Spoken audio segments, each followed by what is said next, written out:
ये मेरा second topic है। जो पहला विषय था अवसाद या डिप्रेशन, 2 पार्ट्स में वीडियो बनाया था और इस टॉपिक पर भी जो मैं अब आपको बताने वाली हूँ 2 पार्ट्स में ये टॉपिक डिस्कस होगा। मैं डॉक्टर संगीता गोयल, मेरठ शास्त्री नगर से, यहाँ मेरा अपना क्लिनिक है, Adarsh pain clinic and palliative care centre. आज बात होगी कि अगर आप डॉक्टर के पास परामर्श लेने जा रहे हैं तो आपको किन बातों का ध्यान रखना है। न चाहते हुए भी दिल की धड़कन बढ़ जाती है जब आप डॉक्टर के समक्ष बैठे होते हैं। आप अपनी बीमारी या तकलीफ़ को सही शब्दों में बता नहीं पाते।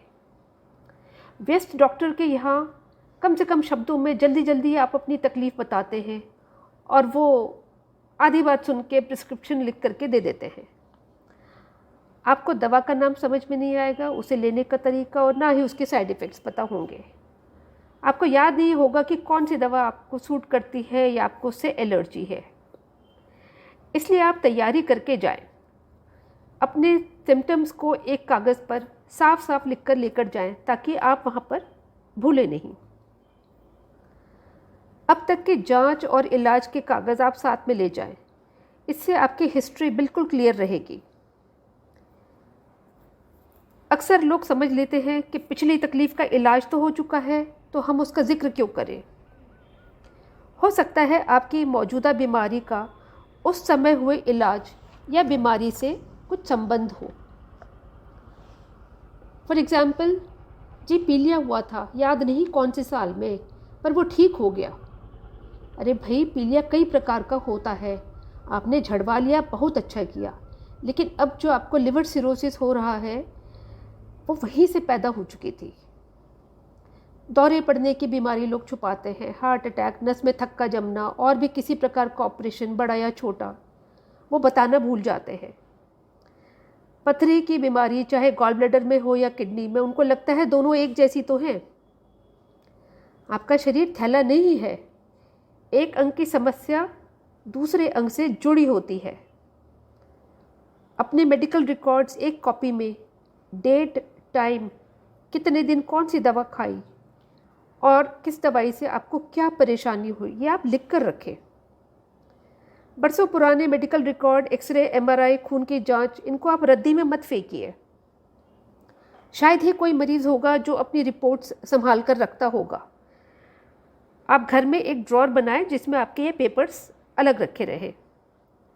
उचित समझे तो अपने फैमिली डॉक्टर से इस कॉपी को हर 3-4 महीने में अपडेट करा लें।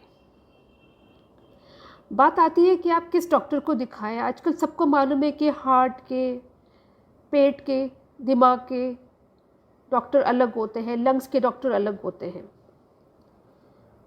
ऑनलाइन कंसल्टेशन कराने का आजकल बहुत फैशन है, इसका एक अलग ही स्वैग है। आप बिल्कुल लीजिए ऑनलाइन कंसल्टेशन, लेकिन सबसे पहला आपका डॉक्टर से आमने सामने बैठकर कंसल्टेशन होना चाहिए। ये मेरा अपना सोचना है।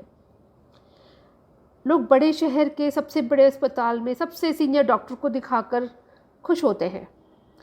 देखिए, सबकी अपनी इच्छा, लेकिन कृपा करके आप झोला छाप से इलाज न कराएं, अपनी सेहत से खिलवाड़ न करें। देसी इलाज, अल्टरनेटिव थेरेपी वाले लोग उसकी गुणगान करते हैं और हमें बताते हैं कि फलानी दवा बहुत अच्छी है, माफक आती है। लोग मेडिकल स्टोर से आते जाते दवा की 1-2 गोली ले लेते हैं और वो लोग भी दे देते हैं। देखिए, आपका अपना शरीर है, आप जो चाहे कीजिए, लेकिन एविडेंस बेस्ड मेडिसिन वाले डॉक्टर, जिन्हें आप एलोपैथिक कहते हैं, जो गर्म दवा देते हैं, आप उनके पास आकर पहले डोज में ये उम्मीद न करें कि आपको 100% आराम मिल जाएगा। कुछ बीमारियों में पूरे जीवन दवा खानी पड़ सकती है। 10 साल पहले लिखी गोली ब्लड प्रेशर की अगर आप अभी भी खा रहे हैं, आपने दोबारा डॉक्टर को नहीं दिखाया, ना ब्लड प्रेशर नप पाया, तो ये समझदारी नहीं है। आप दोबारा अपना कम से कम हर 4-6 महीने में चेकअप कराते रहें। आप अपने शरीर को कार, मोटरसाइकिल या अपने घर से ज़्यादा महत्व दें। जिस तरह आप अपने व्हीकल की रेगुलर सर्विसिंग कराते हैं, उसी तरह अपने शरीर पर भी ध्यान दें। इस वीडियो में इतना ही, बाकी नेक्स्ट पार्ट में कंटिन्यू होगा। Thank you.